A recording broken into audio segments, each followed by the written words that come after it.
The Grand Apex Mall in Metropolis gleamed under the late afternoon sun, a monument to luxury and aspiration. Its glass facade shimmered, reflecting the crisp blue sky. Inside, the air hummed with the soft clatter of designer heels and hushed conversations. This was a realm where wealth dictated worth, and appearances were everything. Arya Thorne stood near the central cascading waterfall, a serene figure amidst the opulent bustle. Her rich, dark skin glowed, a stark contrast to the mall's cool backdrop.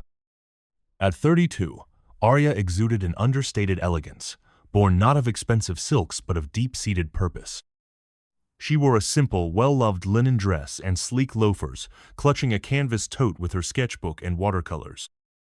Arya was no stranger to judgment. Growing up in Harmony Heights, an often overlooked district, she learned true worth came from contribution. Her passion lay in art, specifically using it to heal. She ran Art for All, a nonprofit providing free art therapy to children who had experienced trauma. Her grandmother, Bessie, who ran a community art center for over 50 years, instilled in her, "Your spirit is your canvas, Arya. Paint it with kindness, no matter what colors they try to throw at you." Today, Arya was waiting for her husband, Leo Maxwell. He was navigating their practical SUV through the mall's vast underground parking, a maze of luxury vehicles. Leo, the visionary founder of Novatech Innovations, a pioneering AI and green energy empire, was a name synonymous with immense wealth. To Arya, he was simply Leo, the humble tech enthusiast she'd met 11 years ago at a community event in Harmony Heights. Their love, fiercely protective and genuine, had bound them, silencing the world's surprised whispers. They had come to the Grand Apex Mall to find a rare vintage comic book for Leo's nephew, Finn's 10th birthday. Arya wanted to choose the gift herself, to envision the joy it would bring. She glanced at her watch, a sentimental gift from her grandmother. Leo was likely muttering about the ostentatious parking maze. The crowd swirled around her, assessing her simple attire with subtle but sharp gazes. Metropolis, for all its diversity, harbored class prejudice. As a black woman married to a white billionaire, Arya had navigated those looks before, learning to let them slide. Her worth wasn't in their gaze, but in the futures she was helping to paint with Art for All. She clung to the memory of Leo proposing under the stars in Harmony Heights, a promise that anchored her now amidst the mall's excess. The Metropolis dusk deepened. Arya stood at the curb, waiting, when she saw an elderly man, Mr. Silas, struggling to cross the wide street. His gnarled hand clutched a cane, his eyes darting nervously at the roaring traffic. Arya's heart stirred. Without a second thought, she stepped forward. "Mister, would you like some help crossing the street?" Arya's voice was gentle, her smile, a beacon of genuine care. Mr. Silas looked up, startled. Then a tremulous but genuine smile broke through. "Oh, bless you, child. This road's far too much for my old eyes today." Arya extended a steady hand. "I've got you," she said, guiding him gently across. On the other side, Arya led Mr. Silas to a wrought iron bench, offering him water. "You're a rare one," he murmured. "Folks don't stop anymore." Arya explained her nonprofit. Mr. Silas's face lit up. "An artist's heart," he said, revealing he was a former judge for over 40 years. "True justice and kindness are the only things that truly last." They talked, a profound connection forming in the fading light. Just then, from the gleaming glass doors, Scarlett Blackwood, with her perfectly coiffed blonde hair, and Veronica Lane, flaunting her crimson designer dress and popular luxury brand handbag, emerged. Their sharp laughter sliced through the air as their eyes locked onto Arya. Recognition flashed across Scarlett's face, followed by a cruel smirk. "Arya Thorne," Scarlett called out, her voice a mocking lilt. "From Northwood Academy, right? My God, it actually is you." Arya straightened, meeting Scarlett's gaze with profound calm. She knew these women, their high school taunts of house poor, and their inherited privilege. "It's been quite a while, Scarlett," Arya said, her tone even, offering a faint, polite smile that held no warmth. Mr. Silas glanced up, sensing the shift in tension. Scarlett stepped closer, her gaze raking Arya's linen dress. "Still dressing like you're from Harmony Heights, huh? What are you doing here, Arya? playing Good Samaritan with this old man. Hoping to look like you actually belong here. Veronica laughed, calling Arya's dress a discount chain item and suggesting she scurry back to wherever you crawled from. She then deliberately shoved Arya's tote, sending her sketchbook and paints clattering. The crowd gasped. Arya knelt gracefully, gathering her belongings with quiet dignity. "You don't know me," she said, rising slowly, her eyes locking onto Veronica's.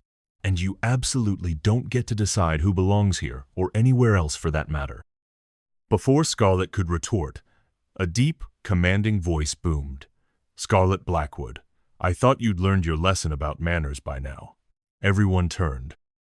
It was Mr. Silas, the elderly man Arya had just helped, his eyes holding a sharp, knowing glint.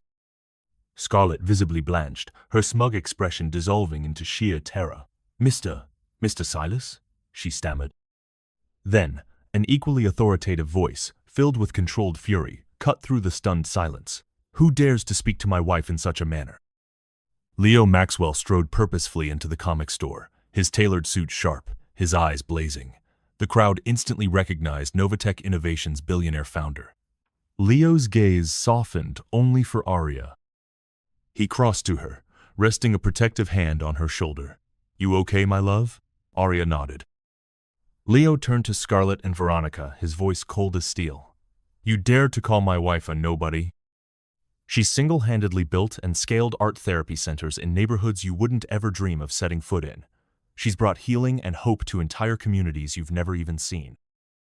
What precisely have you two done, other than flaunt your inherited privilege and pass shallow judgment on others?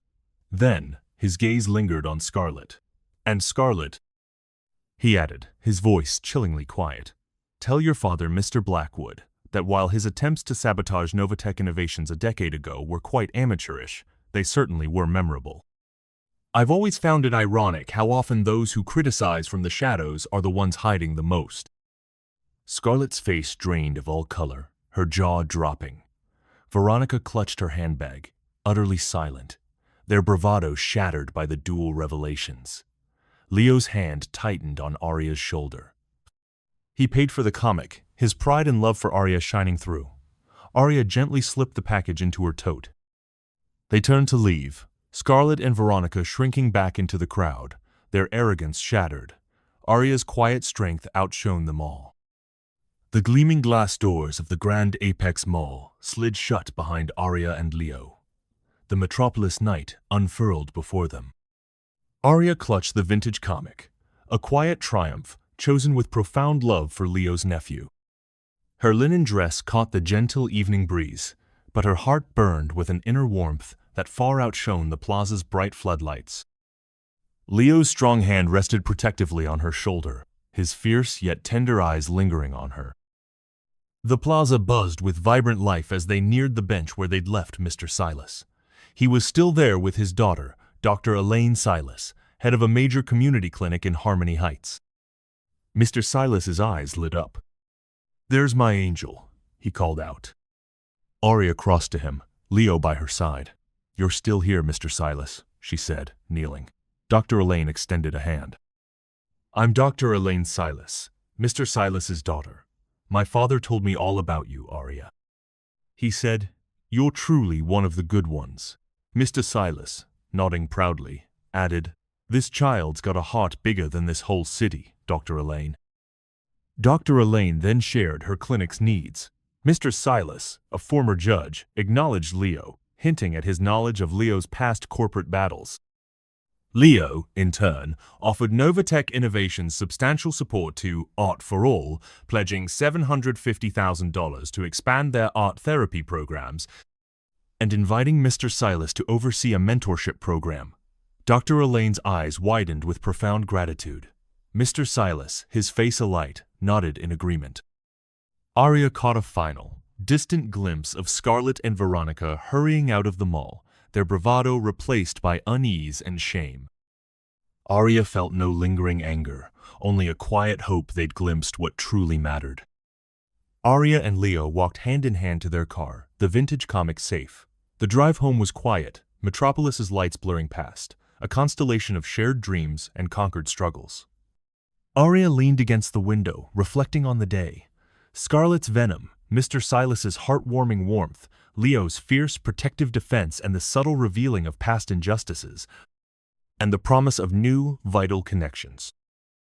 Her heart, tempered by hardship, felt profoundly full, not from the grand Apex Mall's dazzle, but from the boundless love and deep purpose that authentically defined her life. At home, their modest metropolis apartment glowed. Arya spread her art sketches. Leo embraced her. "It's not just the comic, Leo," she said softly. "It's us. It's everything we stand for, together." And today, everyone saw it. Outside, Metropolis pulsed on. But in their humble home, Arya's radiant light, forged in unwavering kindness and anchored by profound love, shone infinitely brighter than any dazzling chandelier, a powerful beacon that no superficial darkness could ever dim.